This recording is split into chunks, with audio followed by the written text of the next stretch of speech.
नमस्कार। पहली बार विद्यालय जाने का अनुभव बड़ा विचित्र सा होता है। कुछ के लिए बहुत ही डरावना और कुछ के लिए बहुत ही एक्साइटिंग। हमारा भी अनुभव ठीक-ठाक ही था, पहली बार जब हम स्कूल गए। पर फिर जब स्कूल में पहुँचे तो वहाँ देखा कि हमारा दोस्त नहीं बैठा हुआ था, वो 1 साल पहले से ही स्कूल जा रहा था और उसका एडमिशन हुआ था प्राइवेट स्कूल में केजी में। हमारा हुआ फर्स्ट में, पहली कक्षा में। तो सरकारी स्कूल में केजी नहीं हुआ करती थी। और ये जो गुत्थी थी कि ये केजी क्लास कौन सी होती है, इसको सुलझाने में अगले 20 साल लग गए। तो केजी की जो क्लास होती है वो होती है किंडर गार्डन। और किंडर गार्डन प्रणाली जो है, इस किंडर गार्डन प्रणाली के जनक थे फ्रॉबेल, फ्रेडरिक फ्रॉबेल।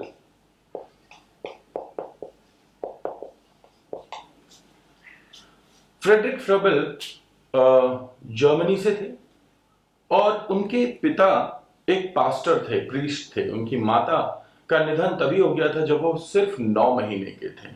और जब ये 10 साल के थे तो इन्हें इनके एक अंकल के पास रहने के लिए भेज दिया। वहां पे इन्हें बड़ी आजादी मिली, नेचर के पास बड़े तरीके से ये अपना जीवन व्यतीत किया इन्होंने, जिसमें कि इन्होंने बहुत ही नेचर स्पिरिचुअलिटी के पास ये रहे। यानी कि बहुत ही एक तो धार्मिक माहौल जैसा भी था, एक प्रकृति के निकट रह करके पढ़े। तो जो इनके अंदर जो इनबिल्ट हुआ वो एक अलग ही प्रकार का विचार था। जब 20 साल के थे तो इनके पिता की मृत्यु हो गई। इनका कार्यकाल था 1782 में इनका जन्म हुआ था और 1852 52 में इनका निधन हुआ। तो जब ये 20 साल के थे यानी कि 1802 में इनके पिता का निधन हो गया, तो बेसिकली इन्होंने अपनी जवानी के बाद लगभग सारा टाइम ऑन हिज ओन ही, अपने ऊपर ही किया। तो इन्हें वो पूरी आजाद एनवायरनमेंट मिला। और ऐसी स्थिति में इनके एक टीचर थे जिनकी बात हमने पिछली क्लास में की थी।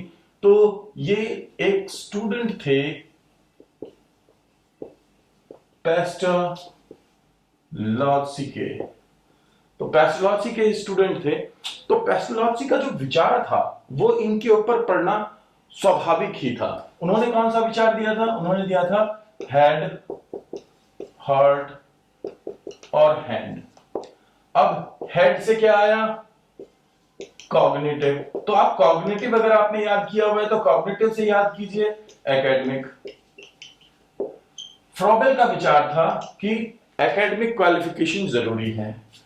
अब हर्ट से क्या आया? हर्ट से आया अफेक्टिव डोमेन। तो अगर आपने अफेक्टिव याद किया हुआ है तो इससे याद कीजिए इमोशन। और हैंड से आया साइकोमोटर। अब साइकोमोटर की शुरुआत हुई थी तो फ्रॉबेल ने उसे कहा मोटर। मोटर यानी कि अब इसके अंदर इन्होंने अपने दो विचार जोड़ दिए। सबसे पहला सोशल पार्टिसिपेशन और दूसरा स्पिरिचुअलिटी। तो अगर आपने पहले अगर वो याद किया हुआ है तो वहां से तो ये याद हो ही जाएगा कि जो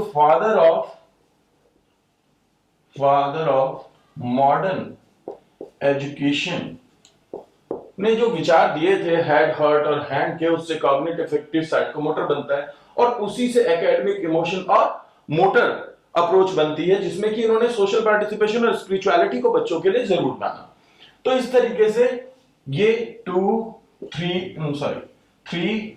4 एंड 5 ये 5 मुख्य सेंटर पॉइंट थे जिनको लेकर के फ्रॉबेल ने अपनी पूरी फ्रॉबेलियन अप्रोच अपनाई। अब इस फ्रॉबेलियन अप्रोच का बेस क्या था? तो अगर हम इस फ्रॉबेलियन अप्रोच का बेस देखें तो फ्रॉबेलियन अप्रोच इसको कहते हैं होल चाइल्ड। क्या कहते हैं? होल चाइल्ड, यानी कि संपूर्ण बालक का विकास। संपूर्ण बालक का विकास। तो ये इनका मानना था कि बालक जो होता है उसमें child has need and capabilities. अभी तक जिसकी बात पैथोलॉजी कर चुके थे वो थी कैपेबिलिटीज, इननेट कैपेबिलिटीज। जिसकी बात इन्होंने की नीड, तो उस नीड को सेटिस्फाई करना। अब इस फ्रोबेलियन अप्रोच में इन्होंने 4 चीजों को सेंटर में रखा। फ्रोबेलियन अप्रोच के 4 अप्रोचेस हैं। इसमें जो सबसे पहली जो अप्रोच है वो है creativity. Every child is creative. हर बालक में सृजनात्मकता होती है। सेकेंड, अगेन सोशल पार्टिसिपेशन, यानी कि सामाजिक सक्रियता मान लीजिए या जुड़ाव। Third, free self expression. Free self expression यानी कि स्वयं अभिव्यक्ति। और लास्ट, मोटर स्किल्स का डेवलपमेंट होना चाहिए। ये 4 अप्रोचेस हैं जिन पे कि फ्रोबेल ने अपने पूरे के पूरे सिद्धांत को आधारित किया। तो इसमें जो सबसे महत्वपूर्ण चीज जिसे आप याद रखेंगे वो थी स्पिरिचुअलिटी और सेल्फ एक्सप्रेशन। और इसके द्वारा इन्होंने कहा कि बालक को अगर आप एक नेचुरली अगर एक एनवायरमेंट में छोड़ते हैं जहां पे कि वो खेले, तो ये थे प्लेवे मेथड के जनक। सबसे पहली बार इसको यूज किया गया था, जो किंडरगार्टन प्रणाली का जो सबसे पहला स्कूल था जर्मनी में, ब्लैकेनबर्ग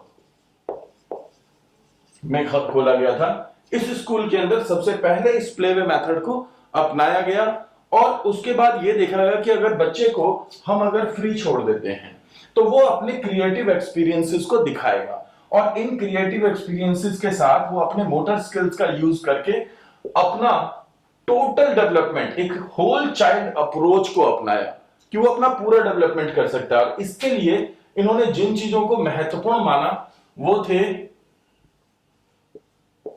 फ्रोबेल गिफ्ट कहते हैं, याद रखिएगा इस टर्म को। फ्रोबेल गिफ्ट की परिकल्पना दी थी।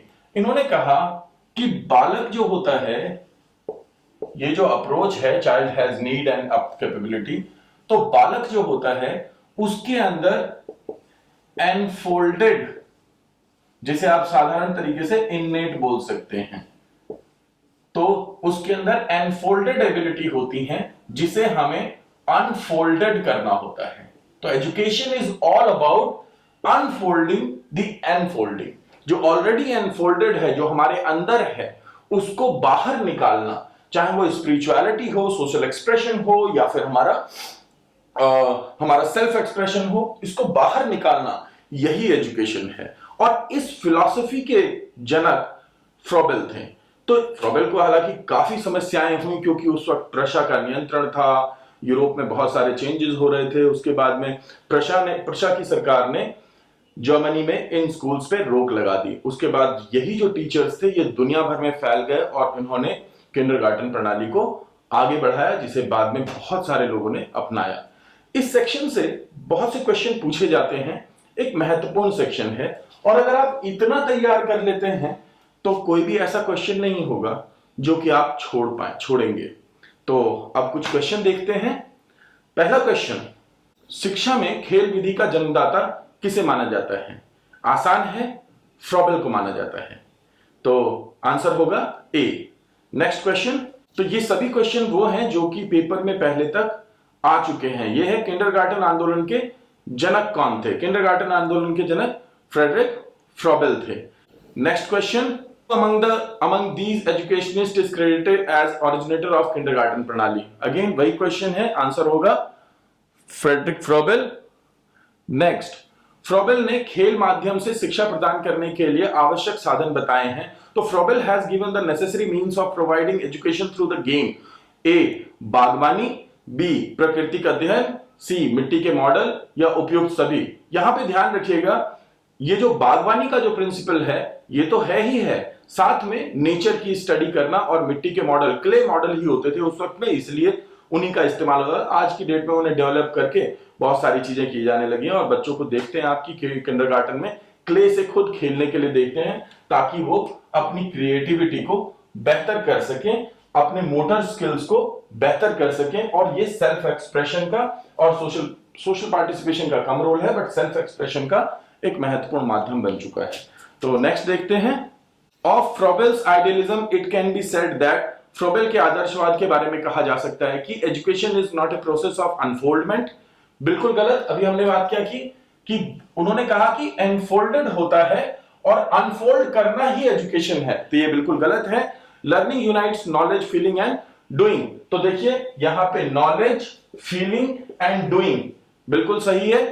Education can not be a process of self realization. बिल्कुल जी, सेल्फ रियलाइजेशन, जहां पे सेल्फ एक्सप्रेशन होगा, सेल्फ एक्सप्रेशन से ही सेल्फ रियलाइजेशन होता है, तो अनफोल्डमेंट का process. And the notion of self activity is limited to manual activity. जी नहीं, it is not limited to, देखिए मैनुअल है तो सही, लेकिन self activity, social participation, self expression और क्रिएटिविटी सभी से जुड़ी हुई है, तो इसका आंसर होगा 1।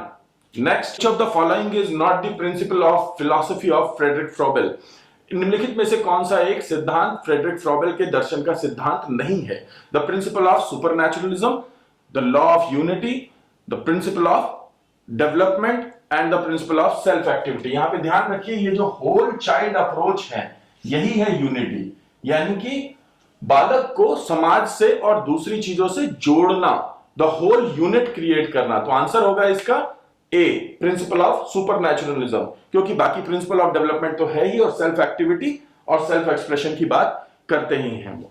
Next question, the teaching of Froebel grew out of his belief that, Froebel के शिक्षण से उनका विश्वास बढ़ गया कि aim of education was self realization, शिक्षा का उद्देश्य आत्मबोध है। Spiritual meaning lies behind all phenomena even play, कि स्पिरिचुअल मीनिंग हर चीज में होता है, खेल में भी।